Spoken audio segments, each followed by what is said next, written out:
জিরা বাটা শেষ, জিরা বাটা তুলে নিলাম। এভাবে আমি সব কিছু বেটে নেব। এখন দিয়ে দিব আমি শক্ত যে মশলাগুলো, সেগুলো আমি আগে বেটে নিব।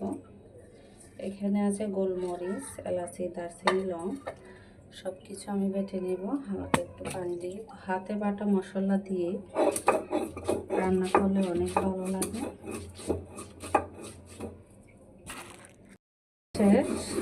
মানে এলাচি, দারচিনি এগুলো আমি বেটে নিয়েছি, বেটে আমি আলাদা করে রেখে দিয়েছি। এখন আমি এখানে আদাটা নিব। এই পর্যায়ে আমি আদাটা বেটে নিব।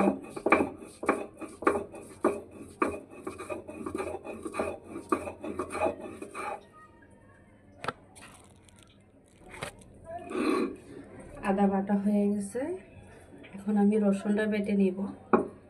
আর পেঁয়াজটা কিন্তু গরু গোশতে বাটা লাগে না, সেটা আপনারা ভালো করে জানেন।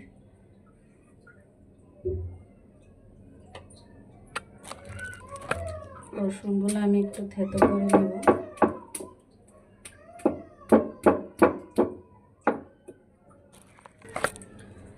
রসুন বাটাটাও হয়ে গেছে।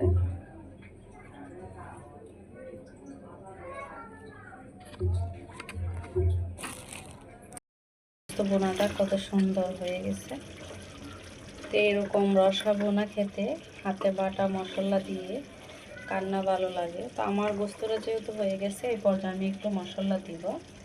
এখানে জিরা বাটা, এলাচি, দারচিনি, তারপরে লং, গোলমরিচ সব কিছু বাটাটা লাস্টে দিলে কি হয়, এটার যে ফ্লেভার, রান্না করতে করতে কিন্তু অনেকটা সেন্ট তরকারির থেকে চলে যায়। তো আমি লাস্টে এই মশলাটা দিই তরকারিতে, এটা টেস্টটা আরও ভালো হয়, খেতে অনেক দারুণ হয়। তো আপনারাও চেষ্টা করবেন মশলাটা লাস্টে একটু দেওয়ার জন্য, তাহলে দেখবেন তরকারির কালারটাও, তরকারিটা অনেক টেস্ট হবে, ফ্লেভার যে একটা গ্রেভি আসবে, মানে গ্রান ফ্লেভার সব মিলিয়ে যে একটা তরকারি হয়, এটা কিন্তু অনেক স্বাদ হয়। তো দেখতে পাচ্ছেন মাশাআল্লাহ আমার গোস্ত ভুনাটা হয়ে গেছে, গরু গোস্ত ভুনাটা হয়ে গেছে। কেমন হয়েছে অবশ্যই কমেন্ট করে জানাবেন।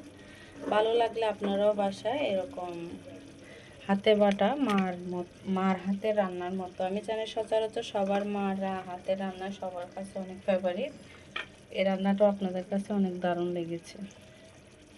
তো রান্নাটা অনেকটা হয়ে আসছে। এই পর্যায়ে আমি এখানে কিছু টমেটো দিয়ে দিয়েছি, আর একটা দেশি টমেটো।